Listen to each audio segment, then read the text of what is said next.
Gracias, madre mía. Falacia. ¿Qué me pasa? Ah, corteza frontal. ¿Cómo se llama la corteza frontal?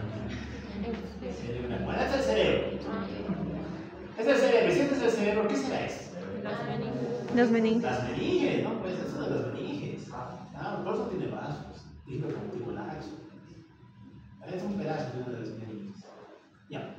Este es el cerebro, muchachos. No tiene mucha novedad, ¿no?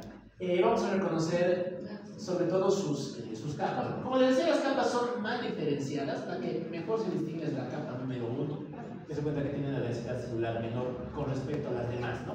Y a partir de aquí es donde contaríamos capa número 2, capa número 3, 4 y 5, etc.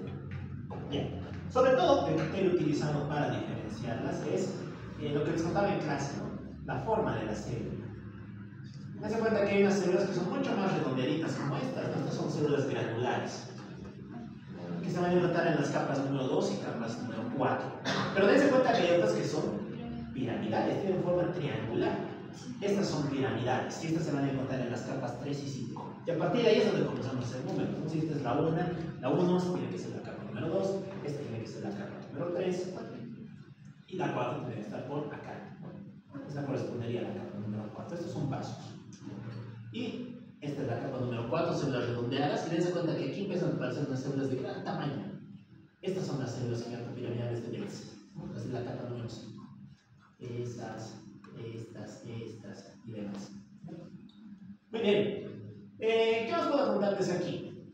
Poco más en realidad. Tenemos un vasito para mostrarles el espacio de Birkhoff-Robin, que también se suele mirar en las histologías.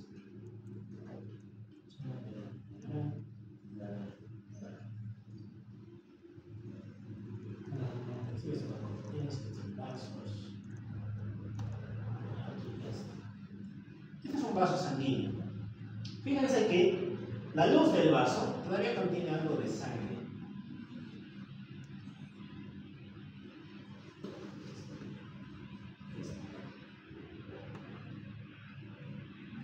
Muy bien. Y en la parte periférica del vaso observamos un espacio blanco, ¿no? Este es el espacio de Birkhoff-Robin, el espacio de Birkhoff-Robin. Esta correspondería a la vía madre, a la última lámina de la vía madre, y esta es una de las paredes del vaso, ¿no? Y es donde observaríamos el mencionado espacio. Muy bien, poco más que contar aquí. Cerebro, tensión H, en el microscopio número 1.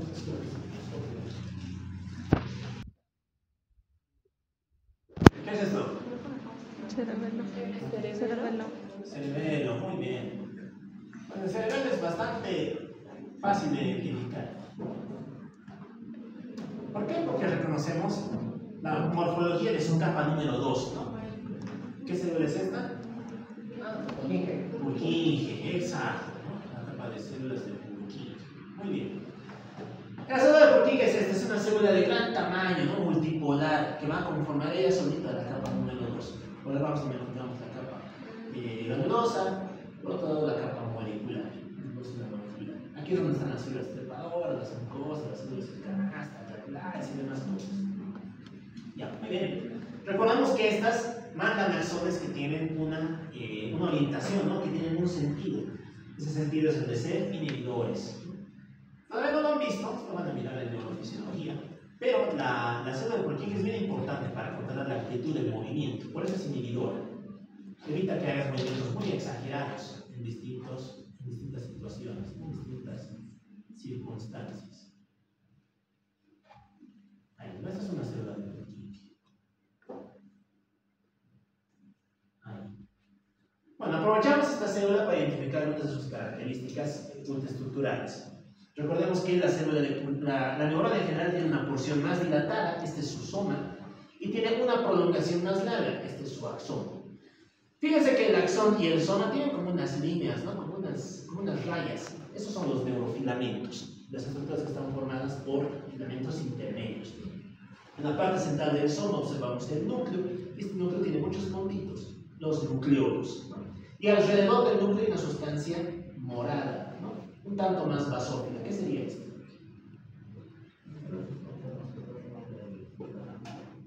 La sustancia de Nissen. Esa es la sustancia de Nissen, ¿no? De la gastroplasia. Muy bien. cerebelo, tensión H, lo van a poder encontrar en el microscopio número 2. Muy bien, ¿qué creen que es esto?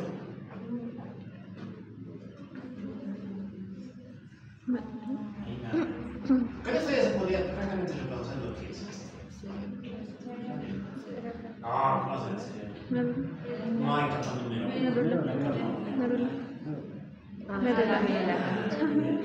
Eso sí, pero no con esto. Igual se puede reconocer con esto, porque si nos acordamos, en el cerebro habían unas células piramidales de gran tamaño, gigantes, visibles inclusive a veces a simple vista, ¿no? Que eran las células gigantes piramidales de Betz. ¿Qué eran las células de Betz? ¿Qué función tienen? Son motoras. Es la primera la motoneurona superior, ¿no? Es donde comienza la vía corticoespinal y la vía corticonuclear. ¿Estas células se parecen a esas? Sí, ¿no? Son piramidales de gran tamaño. Esta es la motoneurona inferior. Estas son las células motoras del asta de la médula espinal, de su asta anterior. Solamente con eso ya podríamos decir que es médula espinal. Esto corresponde a la sustancia que la rodea. Bueno, recordamos que la médula tiene dos segmentos, ¿no? Uno posterior, que es sensitivo, que es este, ¿no? Se cuenta que aquí no hay motoneuronas. Y otro anterior, que es este, donde las motoneuronas saltan fácilmente a la vista. ¿Qué más? Estos son los fascículos, ¿no? Estos son los famosos cordones que han debido ver en anatomía. Son laterales, posteriores, dorsales y demás, ¿no? Y que van a estar separados dentro de la misma médula. ¿Qué más? ¿Qué era esto? Ya, conducto central, conducto medular, conducto ependimal. Ese es el conducto ependimal. Este conducto ependimal va a estar tapizado por un tipo de glía, ¿no? Esta glía se llama epéndico. El epéndico es un epitelio cilíndrico simple o cúbico. Algunos ustedes usan como cúbico, pero en general es cilíndrico. Cilíndrico simple, certificado, con cilios, los cuales van a mantener la estructura y la estabilidad del canal medular. Y que también se participan en su fisiología, en su absorción y en su transporte. Ya, miren, poco vamos a contar aquí. La médula, tensión H, y vamos a aprovechar para mirar estas. ¿Qué es esto? Médula. Es médula. ¿Parece? Es médula. Es cerebro, ¿cierto? No. Ah, es la médula. No, miren, no tiene capa número 1, por lo tanto solamente tiene fascículos. Y aquí unas células piramidales de gran tamaño, motoneuronas del asta anterior. Es la médula espinal. Bueno, más fácil de reconocer si miramos esto, ¿no? Fácilmente se reconoce. ¿Qué tensión es esta? Violeta No. Crescino. Fosfotóxica, exacto. Médula espinal con natroxilina fosfotóxica. Las dos médulas van a estar en el microscopio 3 y 4.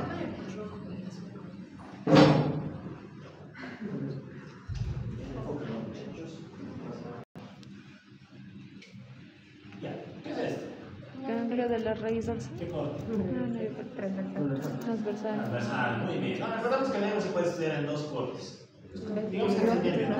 Vamos a hacer un corte aquí, corte transversal, y veríamos esto, esta superficie. Entonces, cuando estamos mirando eso, en cambio, en el corte longitudinal veríamos un corte por este plano, ¿no? Y observaríamos esta cara, lo cual no se observa acá. Vamos a mirar después. Ya. Nervio periférico, corte transversal. Un buen corte, ¿no? Nos permite identificar sobre todo el tejido conjuntivo. El tejido conjuntivo es, el endoneuro, sobre todo, es relativamente difícil de identificar con una tensión de matriz neosina, ¿no? Pero es lo que se encontraría rodeando cada una de estas fibras individuales. Lo que sí se distingue con mayor facilidad es esto. ¿Qué sería esto? El tejido conjuntivo. Perineo. El perineuro, exacto, el perineuro, ¿no? Rodea un conjunto de fascículos. Y el que está rodeando todo este nervio, Epineuro. el epineuro, exacto. Ten en cuenta que el epineuro tiene vasos, estos son los vasos nervosos. Y tiene, estos son los vasos, y tiene nervios. Nervo nervoro. Tiene nervios. Esos son los nervoros. Ya. Vamos a elegir su planito, le vamos a poner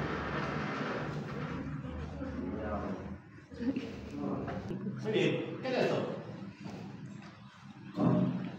Observamos unas zonas blancas, ¿no? Dense cuenta que hay espacios blancos con elementos rosados por dentro. Esto, chicos, es el axón. Este es un axón mielinizado. Aquí está el axón y esta es la mielina. La mielina es blanca porque recuerden que se pierde con la técnica histológica, ¿no? Durante los procesos de la fijación y demás, que se pierden todos los lípidos. Y como la mielina es un lípido, pues se pierde, ¿no? Un axón y su mielina. Dense cuenta que en medio de los axones hay unos núcleos. Estos son los núcleos de las células de Schwann. Estos son células de Schwann. Que se van a encargar de mielinizar esos segmentos de los nervios periféricos. Muy bien. Nervio periférico, corte transversal. Y transversal. Tiene que haber un longitudinal. Es este. Muy bien. Lo he dicho, ¿no? Este es un nervio periférico, corte longitudinal. Ya no estamos mirando esta cara, sino estamos mirando esta. Muy bien. Dense cuenta que el nervio longitudinal, perdón, el nervio periférico en un corte longitudinal va a tener algunas características adicionales. Vamos a darle un momento más.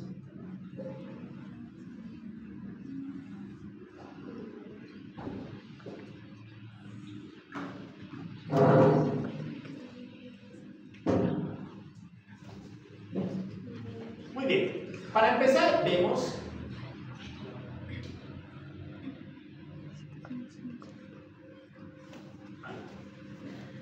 unos espacios blancos, ¿no? Estos corresponden a las vainas del mielino. Y dense cuenta que en la periferia de esos espacios hay núcleos. Estos son los núcleos de qué célula. ¿Qué célula sería esta? Células.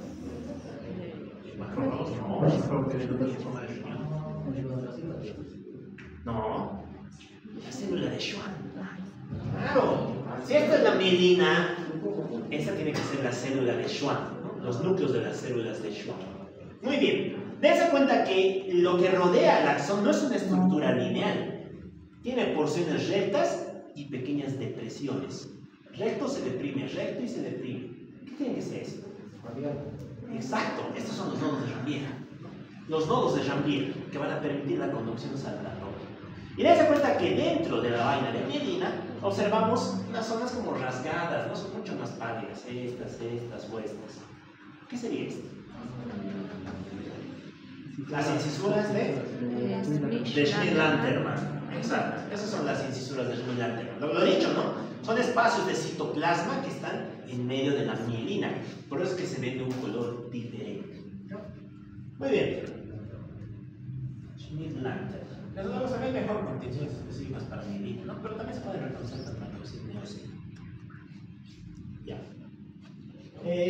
Nervios periféricos. Descubren ese microscopio, muchachos.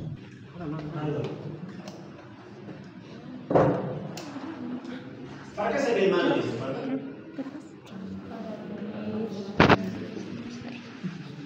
Aquí está el volumen. Cuidado. ¿Por qué usamos malo? Para que se observe. Para destacar el tejido conjuntivo. Aquí sí vamos a diferenciar muy bien el endoneuro, que es esta línea azul que está rodeando a cada fibra.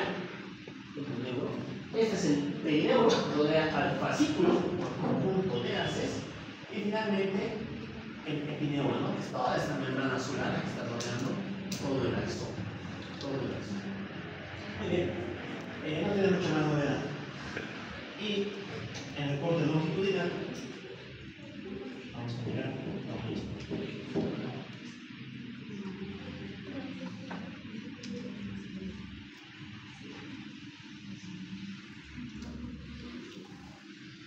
¿Qué mención es esto?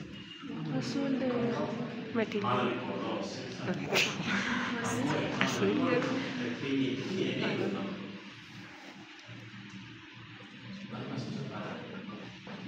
Para tejidos sólidos. Ya, muy bien. Lo mismo, ¿no? Dense cuenta que los axones no son cosas lineales. Tienen pequeñas indentaduras que corresponden a los nodos de Rambier y unos segmentos rasgados por dentro, las cisuras de Schmidt-Lantermann. El normal de estos dos microscopios.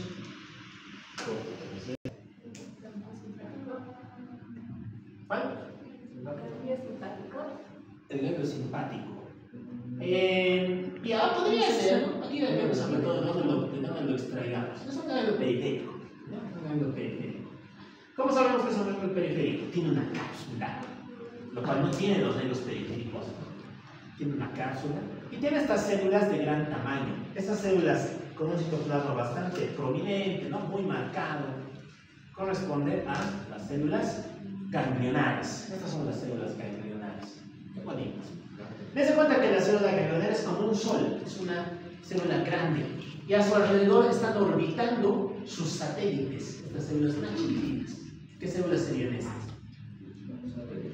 Las células satélite, exacto. Recuerden que las células satélites son las que le dan soporte a la célula ganglionar. Se ve mejor todavía aquí. Parece verdaderamente un solo. Este vendría a ser el eje, y aquí están sus satélites, que son estas, las células satélite. Muy bien, ganglio periférico.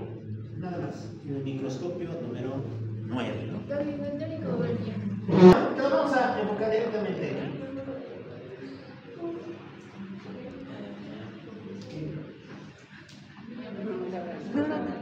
Muy bien, esto saliendo de un cultivo, muchachos, de un cultivo celular. ¿Qué me dijeron que es esto? No, el cacartón tenía. Azul de toluidina. Azul de metal. Azul de toluidina. Muy bien, azul de toluidina. ¿Por qué usamos azul de toluidina? ¿Qué queremos destacar con esto? Más que el citoplasma, el gastoplasma, la sustancia de Missel. Nos vamos a fijar en esta célula, esta es una neurona. Lo de siempre, ¿no? ¿Cómo reconocemos sus partes? Buscamos la parte más dilatada, esto se va a llamar soma, porque la definición de soma es esa. Y el soma tiene una estructura central. Este es el núcleo. Se cuenta que el núcleo tiene un puntito, ¿no? Bien pigmentado, bien pintado. Su núcleo. Y alrededor de este núcleo, ¿qué hay? Una sustancia bastante azul, ¿no? Es la sustancia de Missel, exacto. Dense cuenta que la sustancia de Missel ocupa todo el soma, excepto esta parte, que tiene forma de cono. ¿Qué sería esto? Cono axónico. Exacto. Por definición, el cono axónico no tiene sustancia Missel, ¿no? Por definición. Aquí también es donde encontraríamos el segmento inicial. Y aquí es donde ubicamos el axón, ¿no? ¿Cómo sabemos que este es el axón? Porque es el segmento más largo. Dense cuenta que este tiene varios segmentos. Alguno dirá, pero este puede ser el axón. No, este es una dendrita. ¿Por qué? Porque esta es la más larga. Y como es la más larga, le llamamos a ese axón. El axón con su cono axónico. Estas van a ser las ramificaciones, ¿no? Estas vienen a ser preterminales y estas vienen a ser colaterales. Y estas son las dendritas. Todo esto recordemos que se llama árbol dendrítico, ¿no? Si nos referimos a cualquier prolongación, le llamamos neurona. Muy bien, le van a sacar unas fotitas directamente. Y eso es todo, chicos. Sacan de foto todo y vamos.